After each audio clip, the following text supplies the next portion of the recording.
Welcome to Breakthroughs in Depression and Anxiety, where we're looking for future cures and natural treatments for depression and anxiety. Join Mick Maley, whose mission is to increase knowledge and give hope to those who suffer, as well as spread the word about new treatments, which he hopes will encourage new development and raise money for further research. Mick is not a doctor, and so you should always speak to your doctor first before engaging in treatment. Now, here's your host, Mick Maley. Hello, this is Mick. Welcome to Breakthroughs in Depression and Anxiety. As I like to remind you guys, and you probably already know, I'm not a doctor, but you're not going to feel like I should be. Thank you for those of you who sent emails. I think at some point I might compile some of the questions and comments that were sent to me and maybe make a show out of it if we get enough good quality questions and answers. So if you'd like to contact me with any ideas, suggestions, you're lonely, show topics, or you just, whatever, I'm here. I'm here for whatever. It's breakthroughindepression@gmail.com. And please remember to rate, comment, and subscribe. So today is going to be a little different, and I think I'm going to plan to kind of intermingle these type of episodes in with the other ones because these are a lot more fun for me, and I think you'll find them very entertaining as well. We're going to talk about near-infrared light therapy today. Now, I have to warn you, I will bore you with a little introduction, kind of like what I'm doing right now. And then we'll go into an interview with Dr. Henderson, who is at this very moment pioneering research in our breakthrough for today. All right, so we're going to be focusing on a company called, maybe more of an organization. I think I'm not going to say anything because I might be wrong, but it's called Neuro Laser Foundation. It's a nonprofit organization based in Denver, Colorado, dedicated to advancing technology and treatment that will increase quality of life for people impacted by traumatic brain injuries and other complex psychiatric conditions. And it has ongoing research studies on the application of near-infrared light therapy for treatment of depression, anxiety, PSD, and other neurological disorders. And as far as I know, collaborative multi-center trials with major universities might begin soon. It's available now, so you can book your flight and go see Dr. Henderson anytime you wish. Or if you live in the area, you could drive there. So as you mentioned, this breakthrough is has applications for major depressive disorder, anxiety, PTSD, TBI, anxiety, and cognitive functioning, possibly. All right, so let's talk about Theodore A. Henderson, MD, PhD. So Dr. Henderson specializes in the diagnosis of complex psychiatric cases and providing treatments with high success rates. He is a noted researcher. Dr. Henderson's work has resulted in scientific and medical breakthroughs, as he is discovering answers for many mysterious conditions troubling children, adolescents, and adults. He is the co-founder of the Neuro Laser Foundation.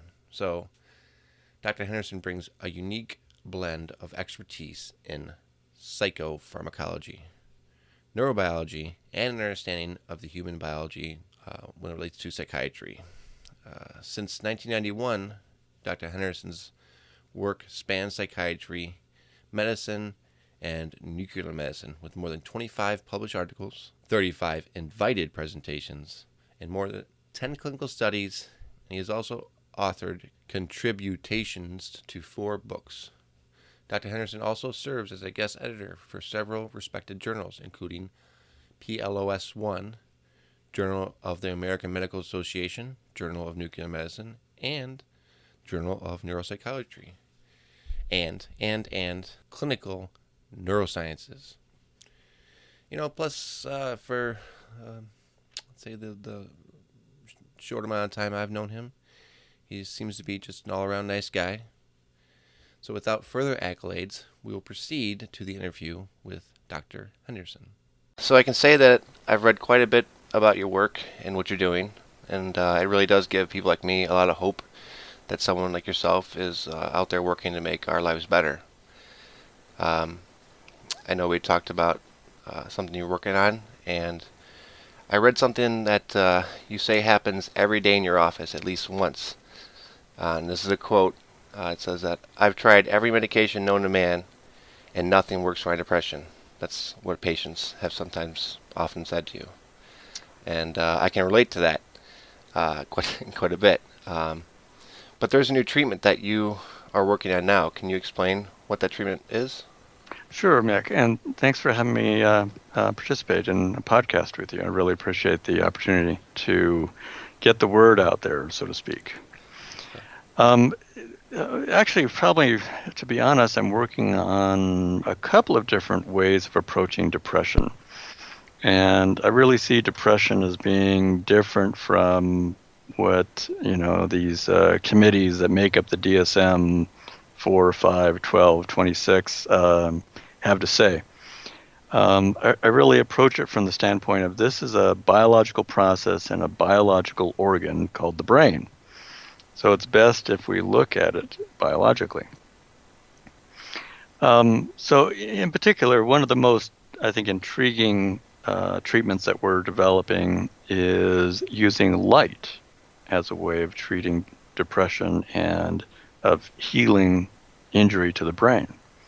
Yeah, and that's what is called NILT, is it? Near infrared light therapy? Correct. Or also called, is it called photobiostimulation as well? Usually photobiomodulation. I don't know that, we don't necessarily like the word stimulate because we're not quite sure we're stimulating things. Although I think in some ways we're stimulating recovery. Right. And so for the purposes, near infrared light therapy works pretty well for the rest of this, right? Or is low light therapy? You said that one's completely different, right? Well, let's talk about light. Okay. So infrared light is part of the light spectrum that we cannot see. Snakes can see it. It's how they navigate in the dark and find their prey. And it's close to the visible range in the near infrared part. But infrared extends all the way down to the wavelengths that are in microwave ovens. So it's a big spectrum of light.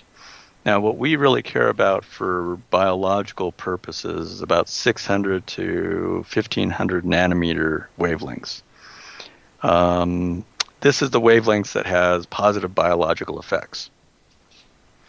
And our best understanding of how that works is that at around 800 or so nanometers, the wavelength of the near-infrared light stimulates a particular enzyme in the mitochondria. Now, the mitochondria are those little energy manufacturing warehouses in our cells.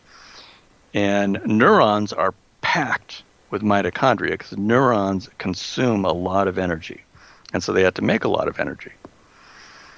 Now, when the near-infrared light hits that enzyme, it activates that enzyme, produces more ATP energy, but it also turns on a whole bunch of other really cool things.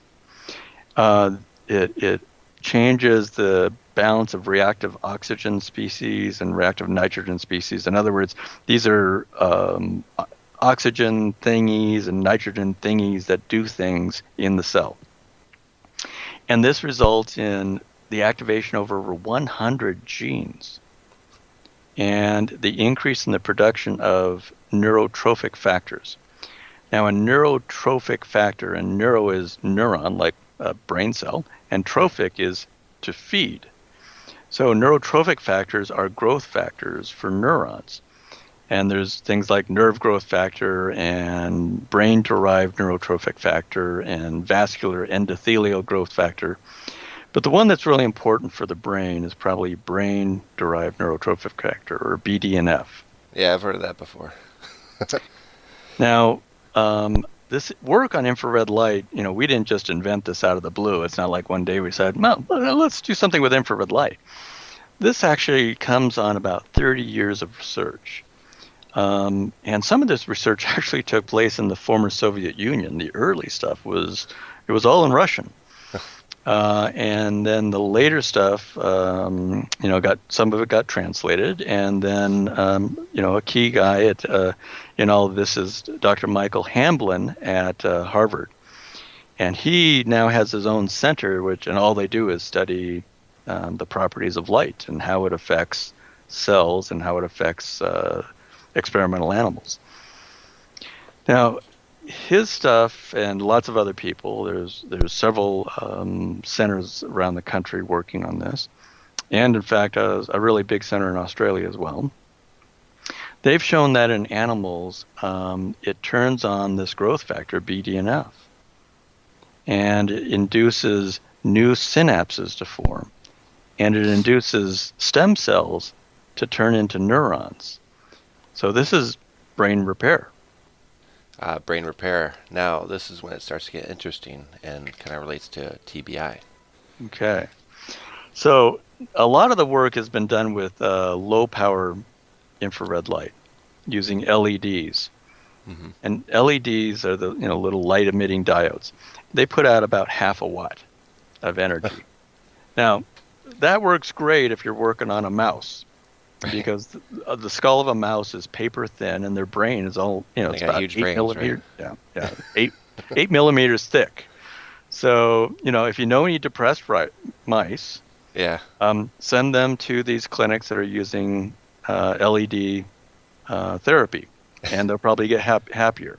But well, I read about a lot of depressed mice in labs all the time, and there's plenty of them out there.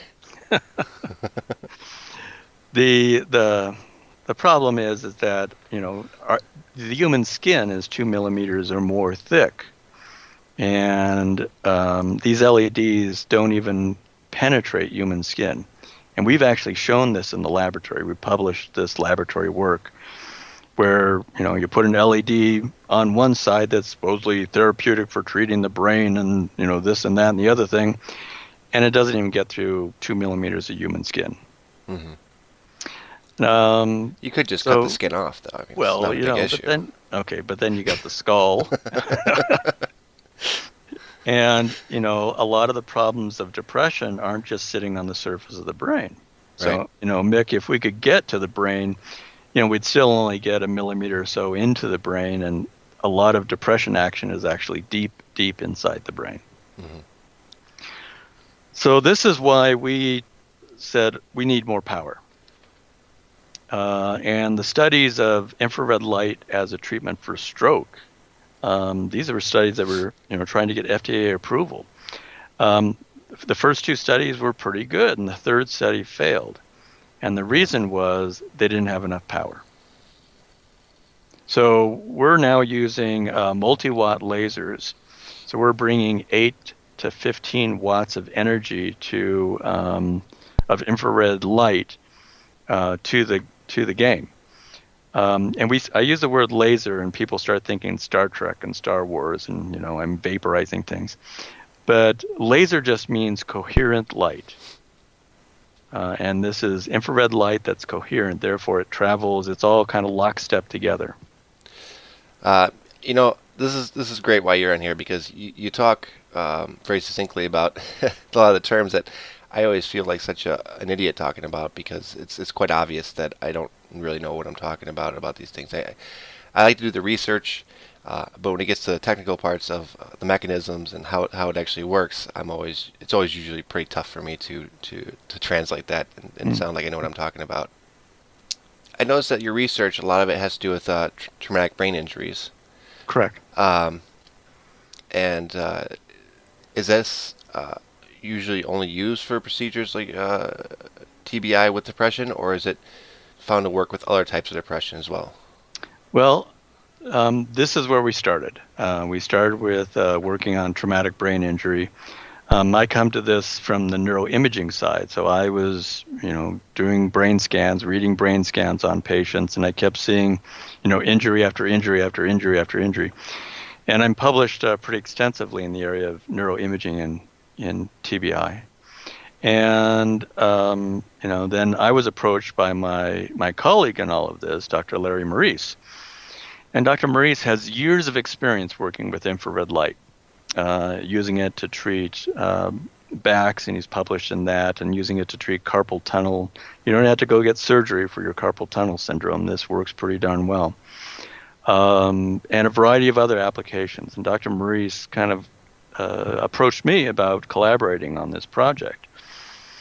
And the more I work on this, the more I sometimes just had to drop my jaw because our results are amazing.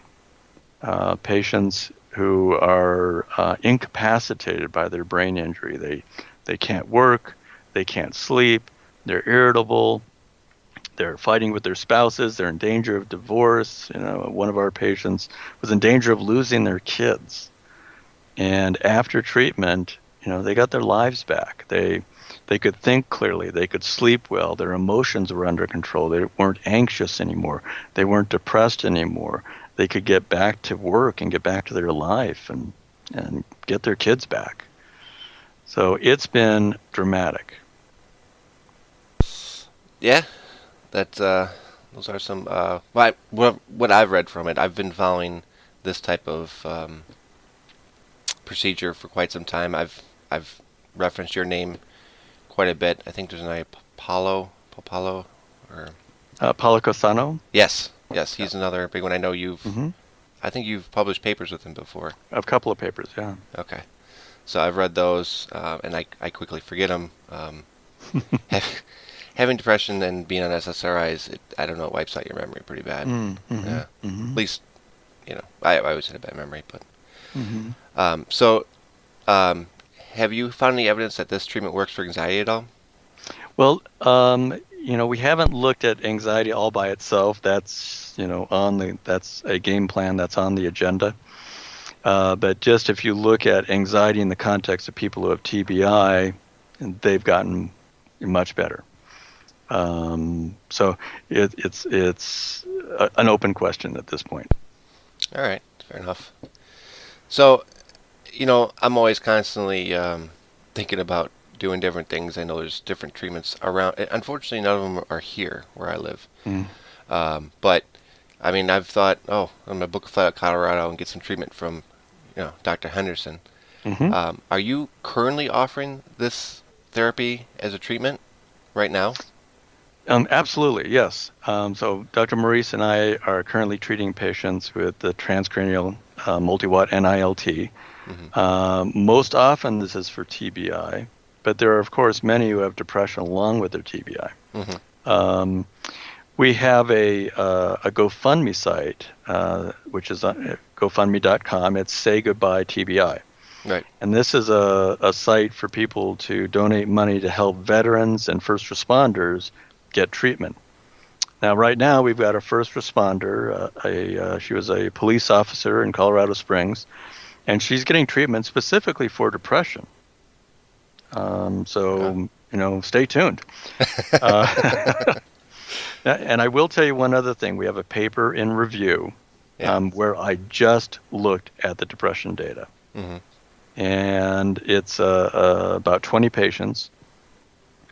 And some of them, their depression score has dropped to, essentially 0 in 8 weeks. That's great. And you're saying, hold it a second, it takes 4 to 6 weeks for, Celexa or Zoloft or whatever SSRI to make me start to feel better. And to be symptom-free at 8 weeks, that's pretty cool. It is, yes. Yeah, I've actually read other things, and I've read where people do use it specifically for depression. You're saying you use it as well in some cases, so that sounds great as well. Do you, at the Neurolaser Foundation, which you're a co-founder of, is there, just briefly, are there any other treatments for depression that you guys are toying with, or is it mainly focused on near-infrared light? Oh, well, let me answer that in 2 parts. I want to give you one more exciting piece about what infrared light can do. Some of our patients are now 5 years out from their treatment. and their treatment, 20 treatments over 6 to 12 weeks. They're 5 years out, and they're continuing to do well. And they're not taking a medicine. So this made a fundamental change that stuck. That's pretty cool. That's something you don't hear about in depression very often. Correct. Unfortunately. So part 2 is I think of myself as sort of a brain doc. So I am working with a variety of different ways of approaching depression. One of the things to keep in mind, Mick, is depression isn't a thing. It's not one cause. If you look at the brain scans of people with depression, there are 4, 5, 6 different patterns in the brain scans that emerge. Mm-hmm. And I run a ketamine infusion therapy clinic for patients who have treatment-resistant depression. Right. And ketamine is a marvelous treatment for depression. It's misunderstood. I've heard quite a bit about it as well, and actually thought about doing it myself because they're actually I wouldn't say it's any close to me, but closer than near-infrared light, because that seems to be something you're kind of pioneering. Correct. Yeah. So, well, I just published a paper on some of the results of just our patients in the ketamine clinic to just to get it out there, because I approach ketamine differently. Just very briefly, the sort of the party line is you go get ketamine 3 times a week, and it's like happy juice. It's going to make you feel better right away, and that might last a week or 2 weeks, and then you're back to where you started from. Right. Okay, that's a lot of money to put out to be happy for a week to 10 days. Depends how much money you have. Right. Well, that's true. And it depends on how important that 10 days would be. Right. For some people, that's huge. Just to know that it's possible. Yeah. To feel happy. Oh, yes. To not feel that dark place. To know that you can feel that again. That's big sometimes. Mm-hmm. And you're not permanently broken. Right. Now, we don't do that. Yeah. At our clinic. Yeah. We don't do treatments more than once a week. Mm-hmm. And you're saying, what? I don't get it. And in fact, I don't really care if somebody gets the happy juice effect or not, because that's not how I get people better. 80% of our patients get better, and they get better not by giving them tons and tons of ketamine over and over again. They get better with an average of like 4 infusions. So less than you'd get in 2 weeks of going to Joe Blow's ketamine clinic. So you do 4 infusions over the course of how many? A month, 6 weeks, 8 weeks. And on average, how long you say get better? And I've read stories about this. People over multiple times, they sometimes have felt better. I've read up to 6 months. Mm-hmm. And that's awesome, because if you go 1 month and then you're good for another 6 months, that's pretty doable. Twice a year type of thing would be great results. Mm-hmm. But it's understanding the neurobiology of ketamine. It's not what people think. Right. That happy juice effect it's icing on the cake. It's cool when it happens. But ketamine is actually a neuro repair factor. It turns on the brain's own ability to repair the damage that depression does. I've read that as well. I don't profess to know much about it, but I should send you my paper. Yes, you should. That would be great. I agree. All right, so let me talk to you about a different way of approaching depression. Okay. So one of the, you're right. I have patients that come into my office all the time. Happened today. Doc, I've tried every medicine known to man. I still feel depressed. And so I ask, well, what is it that you mean when you say depressed? What are the things that tell you you're depressed? And this is their response. Well, Doc, I'm tired all the time. I don't have any energy. I wake up and I don't have the energy to face the day. I don't do the things I like to do, not because I don't want to do them. I can't make myself do it. I don't have the energy. Okay. They're not saying, Doc, I'm sad. I say, man, usually it's I don't enjoy anything anymore. Like I don't Right. want to do it. Yeah. They're not saying, Doc, I'm suicidal. They're not saying, Doc, I feel so guilty. They're Hmm. saying, Doc, I'm tired. Yeah. All right. Hmm. Now, I've published on this a couple of times in things like Psychiatry Advisor, as well as wrote a big paper about adolescent depression, where in fact it wasn't depression at all, Mick. It was chronic fatigue syndrome. Ah, yes, yes. I've I've known somebody with chronic fatigue syndrome before, and they were first diagnosed as depressed and were in SSRIs and such at first, Mm-hmm. Mm-hmm. but later changed. But Right. I don't know much about chronic fatigue syndrome, but I imagine that that's kind of included in depression too, because I fall asleep a lot, and I have Mm. it's not always. Now I'm fine, but when I'm feeling down, Yeah. Yeah. maybe it's not as bad though. And so you sort of have to look at what came first. Is it the fatigue that came first, or the sadness and feeling down and guilty and worthless? Hmm. Did that come first? Yeah. And so when you start to tease all that out, it's very interesting. A lot of my patients get better when I treat them as though they have chronic fatigue. Hmm. And chronic fatigue and you say you don't know a lot about chronic fatigue. Guess what? Most doctors don't know much about chronic fatigue either. I find the most doctors don't know. It's funny because I've been to a psychiatrist, I've been to my GP, I've been to a psychologist. Generally, they don't even. I've every single one I've asked about, except for a psychiatrist. Okay, so that's you know, they didn't know even what transcranial magnetic stimulation is. Oh, that's kind of scary. Yeah, and a GP, I was like, yeah, okay, she does everything. I can get it. But a psychologist, I thought you should know what this is. This is already FDA approved. This is. I'm not talking about Hmm. an NILT here. This stuff's like, Right. you know, Hmm. should be common knowledge. I think somebody in that profession. So, I see what you're saying about the doctors and chronic fatigue syndrome. Right.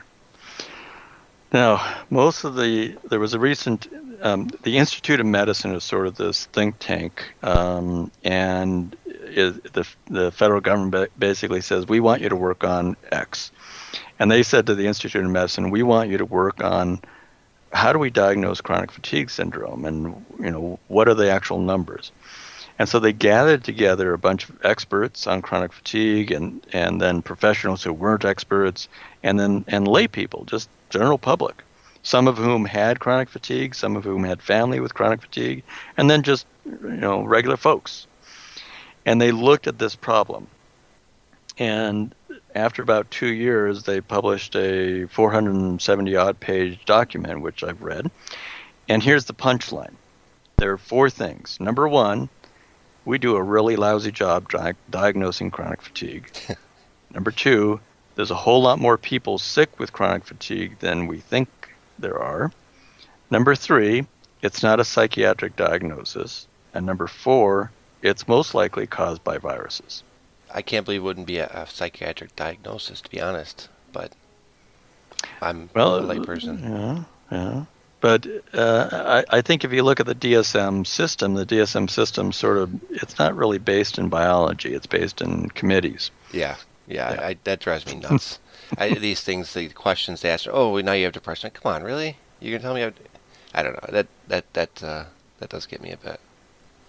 And I don't know the DSM system per se, but I think I know what you're talking about. I think Yeah. maybe. So I'm treating a lot of patients who come to me with depression or anxiety or fatigue with antivirals. I test them first to make sure that we have reason to think there's viruses there, Hmm.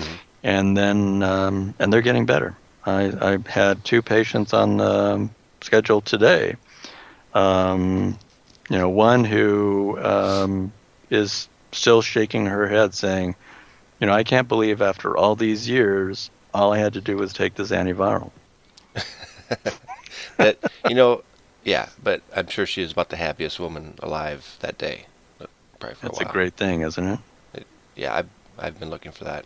I've been looking for that. Like, is it low thyroid or something? No, it's not that. But wish it could Yeah. be. Right. Yeah. They low thyroid, low iron. Let's give you some testosterone. Yeah, Know. that's another thing they wanted to give me, Yeah, testosterone. no. You don't mind losing your hair and increasing your risk of cardiovascular disease? Go for it. Let's doc. I won't mind if I could get rid of depression for all. I'd take it. No hair, and There you go. a few heart attacks. Yeah. So let's get back on track here. I know you, at least I think I know you said you say goodbye to TBI. I think another component of that was clinical trials. You say you're raising money for that. Is that a thing? Or am I Absolutely, that is the thing. Because before, brave souls will come and get treatment from us, knowing that it's not FDA approved and knowing that it's cutting edge.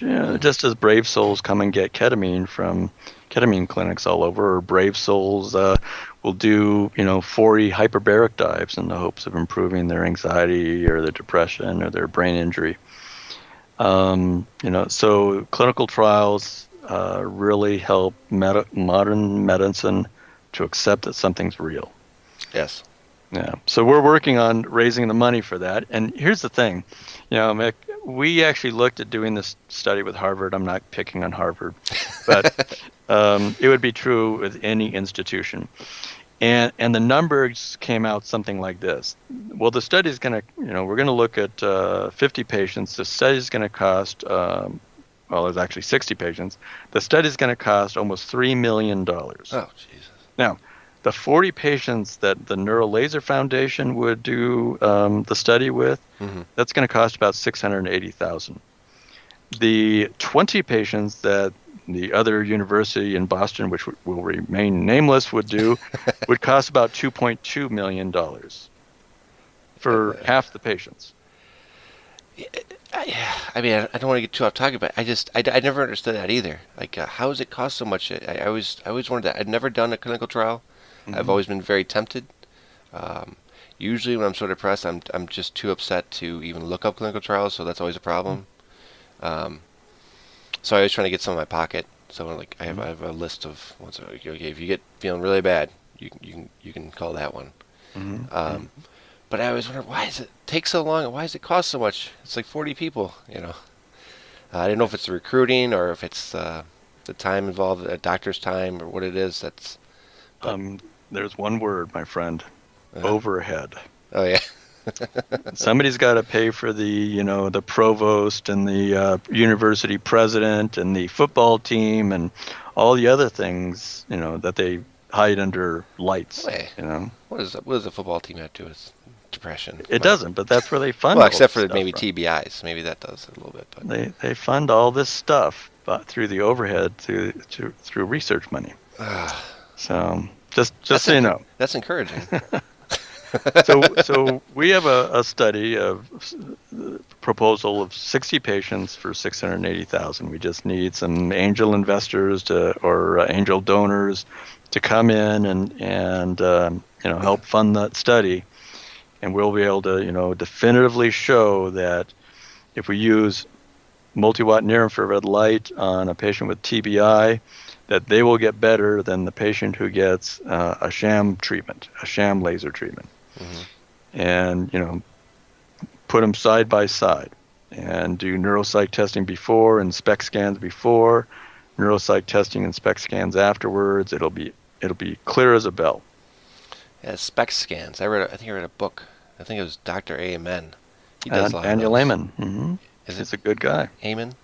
Yep, I always Daniel say Amen. Amen. Like that's a great name for somebody in psychology, to be honest. But he does a lot of SPECT studies, I remember. He does a lot of SPECT studies. He's taken a lot of flack over the years because he was sort of a pioneer, and that's, pioneers get that. Yeah. But he has, hundreds of thousands of SPECT studies under his belt. And now he's starting to do the research to show all that he's been seeing. And same thing with me. It's like he and I see the same things when we look at a SPECT scan. Yes. And we've actually published a couple of, I think we published 5 papers together now, I think. Yeah. 5 papers. Is this and excuse me for ignorance if it's Yeah. if are these type of papers on things like PubMed? Absolutely. So 2 papers are on PLOS One, and you can look at them for free. One paper is in brain imaging and behavior, and that's on veterans, brain injury, and looking at PTSD versus traumatic brain injury in veterans. And we were able to show that SPEC could differentiate with 94% accuracy.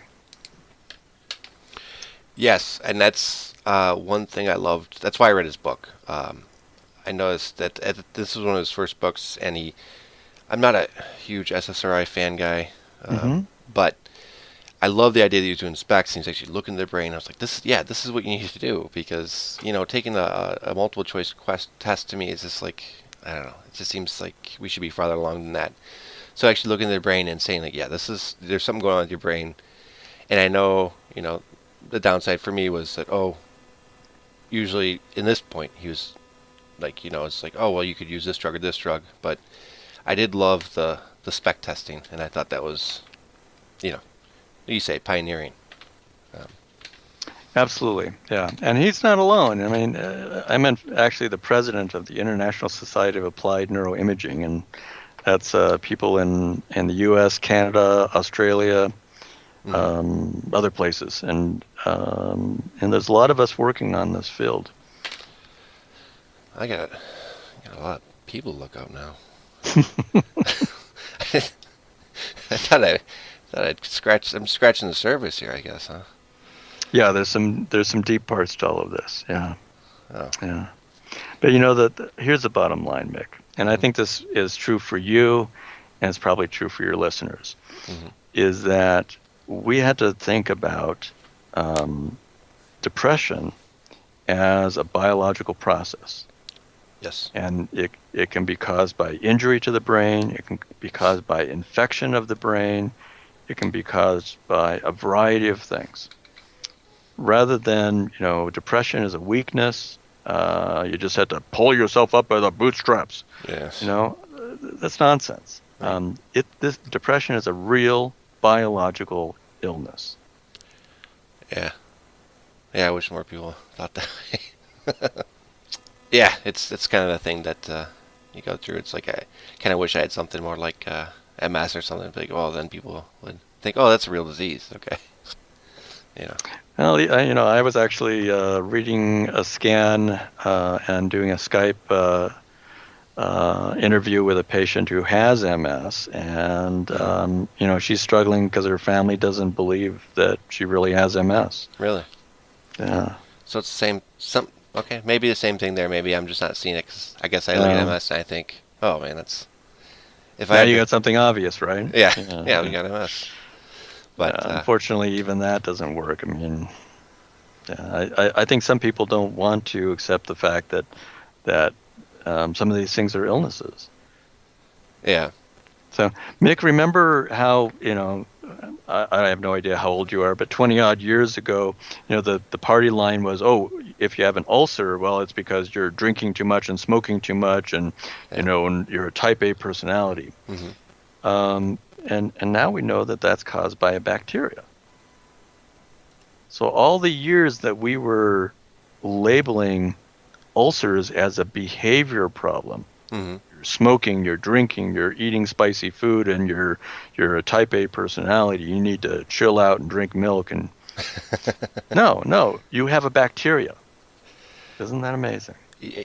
Yeah, and I think I have several stomach issues, but I didn't. I don't think I was around for that as far as that goes. I think I was. I mean, I was probably around 14 or 15 at the time. So, but at that point, I wasn't depressed. I don't think I cared too much. I mean, I didn't know what it was, to be honest, back then. So not that I didn't care. I always cared. But so, is there anything important that I missed? Do you think we got a good layout of it here? Yeah, I think so. Yeah, let me just make sure. So let me just sum up for you a little bit. Okay. And Mick, I really, really appreciate the opportunity to be on your podcast. And if you want to come out to Denver and get some treatment, we'll make it happen. Yeah, I definitely am thinking about that. Yeah. And I've never been to Colorado, so Oh, it's that's kind an of would be interesting a place. twofer. Yeah, Um, no, it's my wife's favorite place. She wants to move there. In fact, oh, well, there you go. she's been there once, and if it wasn't for my job, it may have happened already. Yeah. Well, So if maybe I you can get, surprise her. yeah, I mean, Bring yeah, it. if I get fired anytime soon, I'll probably be out in Colorado. Well, these treatments don't, I mean, and the infrared light treatment doesn't have to be done all at once. Hmm. So it's not like you line up for 20 sessions in 20 days or anything like that. Right. Typically, we won't do the infrared light treatment more than 3 times a week because the effect of the light lasts for several days. There's sort of neurobiological processes unfolding after you're exposed to the light for several days. This has been shown in animal models, and this is what our patients are telling us. So we'll have patients who will fly into town and do, 8 treatments, 2.5 weeks, fly back, come out a couple weeks later, do, 4, 5, 6 treatments. And over the period of time, they come back and forth and knock out 20 treatments, and then we kind of see where we're at. Yeah. So we've had lots of patients fly in for treatment. No, I imagine they would, just because it's like you say, it's new, it's innovative, and there's not many other people offering it. So you got the corner in the market. Well, we don't want to have the corner. We want to get this all over the world, if not all over the country first. Yeah. So the Neural Laser Foundation is dedicated to treating, improving, and transforming the lives of those affected by brain injury, brain disease, and neurodegenerative disorders. And Dr. Maurice and I bring the combined talents of over 65 years of clinical work to this. So we're looking at traumatic brain injury first, but depression and other types of neurodegenerative disorders, even things like Parkinson's disease down the line. And this infrared light that we're using it's not these LEDs. These LEDs don't even get through your skin. These companies that are trying to sell you LED stuff. So you're breaking my heart here, because I'd already found some, and I was like, oh, this is what I need to get. No. I'm saving you money, buddy. I'm saving you money. You could have, I could have been saved a lot of money, because there's a lot of things that haven't worked. So this will go on a list of things that aren't going to work. Okay. So we've shown in the laboratory that our light gets to the brain safely, and our data has been backed up by three now independent studies at different institutions around the world. So we know that we can deliver the right kind of energy to the depths of the brain where depression lives, where the brain injury lives, even where Parkinson's lives, and we can do it safely. Well, that is all very good news. And Parkinson's, that's a new one. Can't get into that probably, but that's something different too. I know. That's a whole nother talk. Yeah. They all seem to be very related. I see treatments for depression, and they've stemmed from Parkinson's or epilepsy and stuff like that. Somebody's like, wow, these things are like all somehow intertwined. I don't know how. They are. Yeah, good point. Yeah. Well, I want to thank you so much for coming on the show tonight. You've been a great guest. I think you're working on some really great innovative things right now. I read about the ketamine thing. I think that's great, because there are doctors offering it, but it's not the most common thing either. And I think that's something that also really helps people. So, and another thing is, everyone should say check out the Say Goodbye to TBI campaign and donate money. I know I'm going to go on and I'm going to donate some money, because I think it's a good cause. Hopefully it's not too much money wasted on football teams, right? It all goes to the veterans. Yeah, and that's a great cause too. You should also hook up with the NFL. They've got a lot of money, and they got TBI issues. You know what I mean? That would be a good sponsor. We've approached them a couple of times. So, all right. Well, thanks for coming on, Dr. Theodore Henderson. Thank you, Mick, so much for having me on. It's a pleasure. And if you want to learn more, look at our website, www.tbi.care. And Mick, I will send you that article on ketamine. All right, I appreciate that. All right, you take care. All right, thanks. Bye-bye.